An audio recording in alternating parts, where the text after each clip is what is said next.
silly. This one's just for fun. This is out of a book what I wrote called The Geordie Book of Magic. And it's an easy trick. It's a trick with 3 cards, okay? 3 cards. It's the world famous 3-card trick, the 3-card Monty. It's known all over the world by different names, such as in New York City, they call it Find a Lady. And Paris, they call it Chase the Ace. Whereabouts? Hong Kong, Follow the Red card. From where I'm from in Newcastle, we call it Hunt That I Better Not. So 3 cards. One's a bit different to the other ones. And I was told there was nothing wrong with being different to the other ones from a young age. 3 cards. Madame, which is the odd one out, apart from me. Do it as a team. Yeah, the middle one, the Queen. No, that's great. Both of you, that's good. 2's better than 1. I've got stamina. So, the middle one, Queen of Hearts. Good. If I turn the cards around now, where's the Queen of Hearts? In the middle. In the middle. Good. If I take the Queen of Hearts out, where's the Queen now?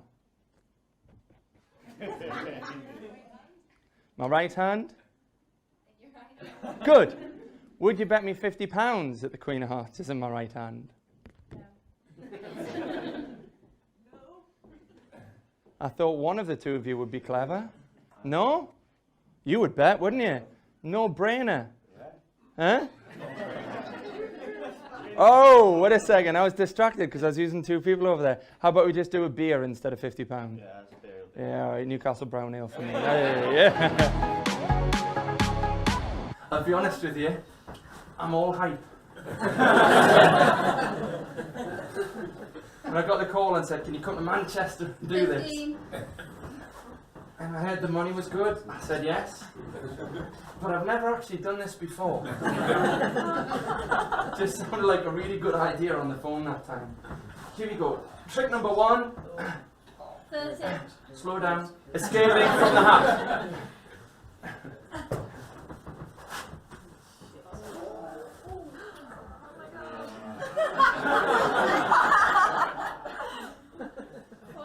Shut up, Rachel.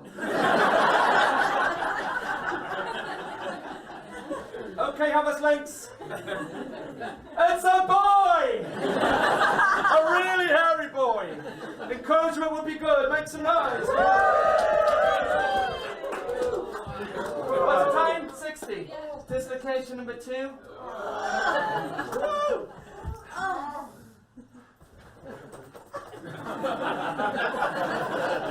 One minute 15. 14, 13, 12, 11, 10, 9, 8, 7, 6, 5, 4, 3, 2, 1. So I work all over the world. I've worked for lots of companies. As you can see, there's some of them, companies, festivals, stuff like that. I was given I occasionally do talks on business, but the main thing that you said to talk about was resilience, because that's quite in vogue at the minute, isn't it? Mental health and everything. So this is a bit of a talk about resilience. So my goal was to be a magician. My theory: practice to perfect what you're doing. That will increase your confidence with what you're working on. Once you've practiced enough, you can then become an expert in your area of interest or your trade, just in case you can't read. I thought I would read that for you. Process it. If you practice doing something, you get to know that you can do it. You get to know you can do it inside out with your eyes closed. For example, if I say, pick the 4 of diamonds, that's just a normal pack of cards. Okay, but I'm confident. I'm so confident because I've practiced this for 20 years. Okay, I know I can do it. So when you practice what you're doing, you perfect it. When you've perfected what you're doing, you're confident with it. If you're confident and you're good at it, then I guess you're an expert in your trade. Now, I knew that anyone wanting to work in show business needs to remember the 2 words that make up show business: the show and the business. You've got to treat the show 50%, and the business 50%. When you've got the show nailed, you can treat the business maybe 60% and the show 40% for a short period, as long as you go back to a 50-50 split. So what happened is I was 13 and I was working all the bars and nightclubs around Newcastle. I'll go right back to the beginning. I was 10 years old and a guy at school showed me a magic trick in the playground and I thought it was mint. So I learned how to do it. I carried on learning magic tricks. He doesn't do them anymore. He's a painter and decorator. And I kept up with them. So when I was 13, I started working in bars and nightclubs around Newcastle. 1, you're not allowed to work when you're 13.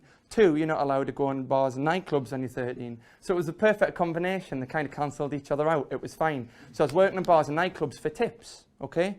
Every Friday and Saturday night, I always had the best pencil case at school and the best trainers. So I was doing that when I was 13. So when it came to the time that what do you want to do now that you finished school, you're 16 years old, where now it was a no-brainer. Why waste time studying? So I'd started making money. I was doing okay. You know, I was building up my business. I was self-employed. It was you know, a good choice, a good decision. And then it got to say 2010. I was 21 years old. After promoting myself and gigging and all that sort of stuff, 2010 was the year that really, you know, every year had been getting bigger and better gigs and more money and this and that and the other. 2010 really nailed it. So in 2010, I travelled the world, celebrated my 21st birthday. I'd lived well, and I'd had a lot of fun. It was really good. 2011 came round, and I'm not an artist. What happened was, this isn't me, this is Ozzy Osbourne, but I'd been growing this business for years. So from 10 years old, learning my first magic trick, to 21 years old, traveling the world and living the dream and first class flights and getting picked up at the airport and rolling on rock stars and stuff, I forgot that I was a magician. I'm just a magician. I'm there to go and make people happy, to make them smile, to do some magic tricks, to entertain them, to take the money and to leave. That's it. I'm a magician, okay? I'm only here for money. Otherwise, nobody would be here, right? Would you be here if you weren't getting paid? Exactly. Me neither. So we're all just here for the money. And I'd forgot that. I'd got this lifestyle of globe-trotting and doing these massive shows and arenas and stuff. And I actually thought that I was some sort of rock star. And I'd finally got to where I wanted to be, working all over the world, doing these really good gigs and making a real good living from it. And I just let it slip through my fingers because I thought I was some sort of rock star. Should I have had a manager? Probably. Because if I'd had a manager, he would have told me how to act and what to do and so on and so forth. But I didn't. I didn't have one. So I'd worked really hard and I lost it all. So put it into your terms, you just got a promotion, so what? Tomorrow you could lose your job or worse. Be nice in and out of the workplace. So coming back to this resilience thing, when things don't go to plan, it teaches us to become more resilient, and that is another step closer to perfecting our area of expertise in the workplace and achieving our goals out of the workplace. My grandparents brought me up. They're basically my mum and dad, as far as I'm concerned. My nana died 2 years ago. My granddad died 3 years ago. This isn't a soppy Britain's Got Talent story or anything, but they brought me up and they were really good. Dorothy and Alfred Good, and they were really good. I had a real low year in 2011, so 2012 was like, right, how do I get me looking good again? So, you know, doing tricks for the royal family, getting sponsored by, you know, royal warrant holder companies, going in The Guardian, doing tricks for lots of celebrities, doing bigger things such as challenging Mike Tyson to a contest of strength.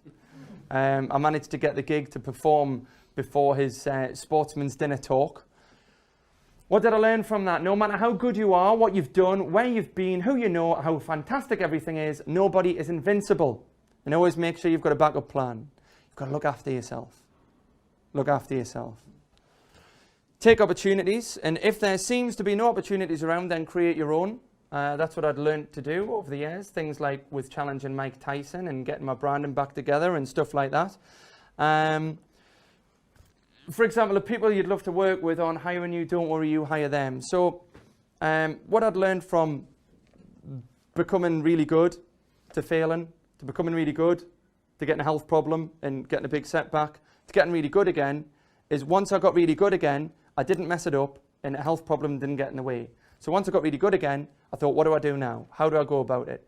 Take as many opportunities as I possibly can, which is what I did. So do I feel I've worked hard to perfect my skills? Yes. Have I overcome massive difficulties in my career? Yes. Am I resilient? Not entirely, but I'm working on it.